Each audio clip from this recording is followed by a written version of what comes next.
ऊपर देखो भाई इधर।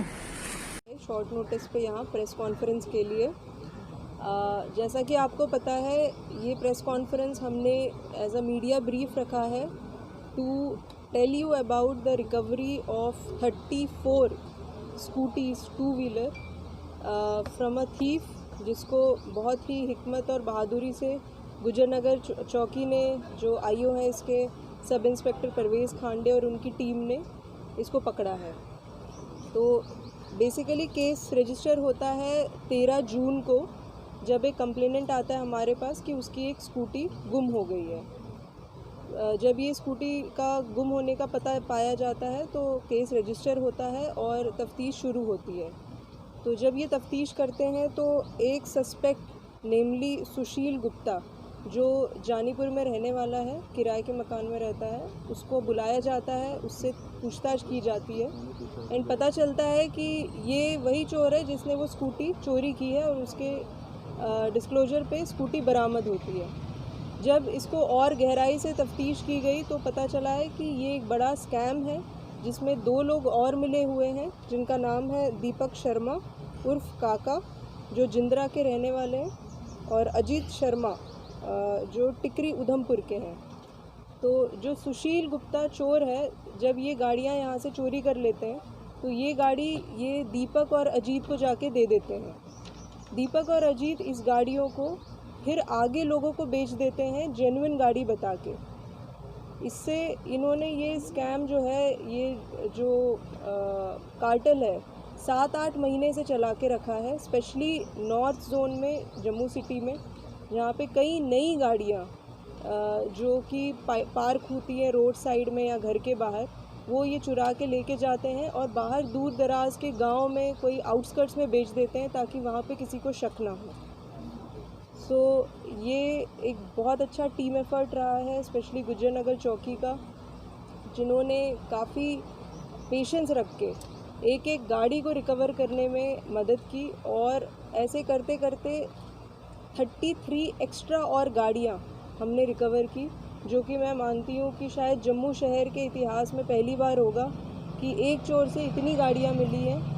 और आशा है कि ऐसा जो और कार्टेल बन रहा है या और ऐसे गैंग्स हैं, इनको हम और आगे भी बस्ट करते क्या मैम ये गैंग सिर्फ जम्मू में एक्टिव था या जम्मू के बाहर भी एक्टिव था कि बाकी डिस्ट्रिक्ट में भी ऐसा होता था?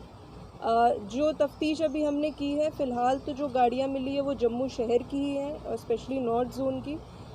33 में से 16 गाड़ियाँ आइडेंटिफाई हो गई हैं जो अलग अलग थानों की हैं। 17 गाड़ियों की अभी शिनाख्त नहीं हुई है, उसे अभी किसी ने क्लेम नहीं किया है। तो इस पे भी इन्वेस्टिगेशन चल रही है कि ये गाड़ियाँ कहाँ से और ली गई हैं और किन की गाड़ियाँ हैं। पहले मैम ये काबिल तारीफ है स्टेप जो है ये जम्मू कश्मीर की पुलिस ने उठाया, लेकिन सवाल रहता है कि जो स्कैम एक्सपोज हुआ है इसमें और कितने शख्स इन्वॉल्व है और लगभग ये जो गाड़ियाँ पकड़ी हैं कितनी कीमत की हैं, क्योंकि इस वक्त में सबसे बड़ी चीज़ ये देखने वाली है क्योंकि पिछले कई महीने से लॉकडाउन रहा है, तो इसका मतलब इनका ये जो कार्रवाई है लॉकडाउन में भी चलती रही है। फिर इससे पहले भी इनकी इन्वॉल्वमेंट रही है किसी और केस में भी या कहीं और भी इनकी गिरफ्तारी? जिस तरह हमने एफआईआर को देखा है, जो गाड़ियाँ हमने रिकवर की हैं और जो चोरों के बैकग्राउंड को भी देख के रखा गया है, ये चोरियाँ इन्होंने 7-8 महीने से शुरू की है। तो बेशक लॉकडाउन से पहले इनका ये काम चल रहा था, क्योंकि ये चोर अकेला था और बाकी जो 2 लोग हैं वो जम्मू के बाहर ऑपरेट करते थे, तो इसलिए ये कभी पकड़ में नहीं आया। लेकिन अब जब पकड़ में आया है तो इससे पूरा इसका गैंग भी बस्ट हुआ है। आगे ऐसे और कितने गैंग हैं इसके लिए अभी तफ्तीश जारी है। अभी ये हमारी पहली रिकवरी है, जो पहला स्पेल है रिकवरी का ये है। अगर इससे और भी कोई ज़्यादा होगा तो उसका अपडेट हम आपको। टोटल कितने गैंग मेंबर्स हैं मैम? ये टोटल 3 लोग हैं। एक है सुशील गुप्ता, प्राइमरी एक्यूज़ हमारा, जिसको हमने पकड़ा चोरी की स्कूटी के साथ। बाकी 2 हैं इसके एसोसिएट्स और जो बाहर चोरी की गाड़ियाँ बेचते थे।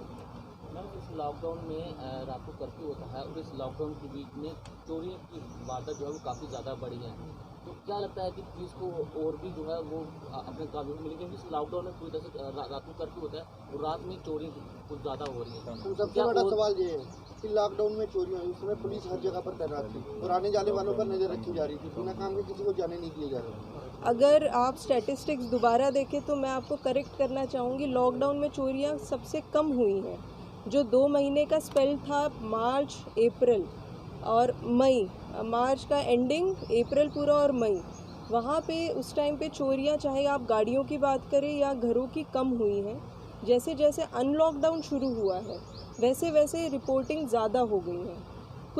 कई वारदात ये हुई है कि मई महीने में किसी के यहाँ चोरी हुई पर वो लॉकडाउन के चलते घर नहीं आ सका, पर जब वापस घर आता है तो उसने देखा कि कोई चोरी हुई है तो रिपोर्टिंग वैसी हुई है। लेकिन ओवरऑल स्पेल लॉकडाउन में कम था।